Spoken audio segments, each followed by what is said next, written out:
तो मेरी मम्मी की डेथ हो गई है। तब मेरी मम्मी साल के 12 महीने लगाते थे इसी जगह के ऊपर, और अब मम्मी नहीं है तो ये सिर्फ मैं रमजान का 1 महीना ही लगाती हूँ। ये मेरी मम्मी की फोटो है।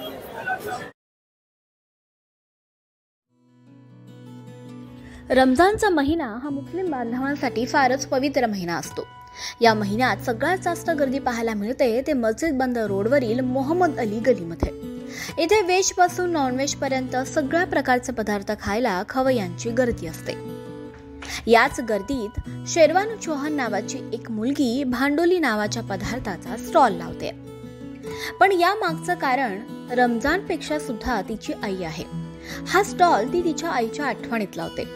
शेरवानूची आई 12ही महिने तिथे भांडोलीचा स्टॉल लावत असत, पण आईचं निधन झाल्यानंतर शेरवानूनं ही प्रथा मोडू दिली नाही। आईसारखा रोज स्टॉल लावायला जरी जमणार नसलं तरी ती रमजानच्या महिन्यात मात्र आवर्जून त्याच जागी भांडोलीचा स्टॉल लावते। भांडोली हा पदार्थ मिनारा मस्जिदचा फेमस पदार्थ असल्याचं सुद्धा तिनं सांगितलं।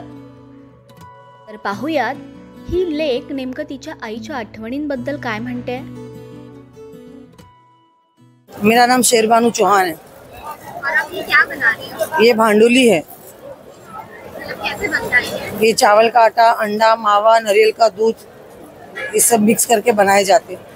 रमजान में ही मिलता है? हाँ, ये रमजान में ही मैं बनाती हूँ। मेरी मम्मी थे तो मेरी मम्मी की डेथ हो गई है।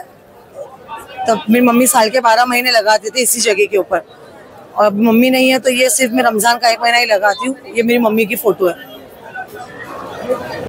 मतलब इसकी रेसिपी भी आपने अपनी मम्मी से? हाँ, ये मेरी मम्मी ने ही सिखा के गए हम लोग को। ये मीनारा मस्जिद की रमजान की फेमस आइटम मानी जाती है। उसका प्राइस क्या है? 30 रुपीज, 20 रुपीज।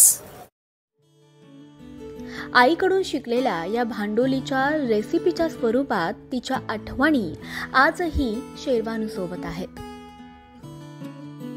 लोकल 18 साठी मयुरी सर्जेराव, मुंबई।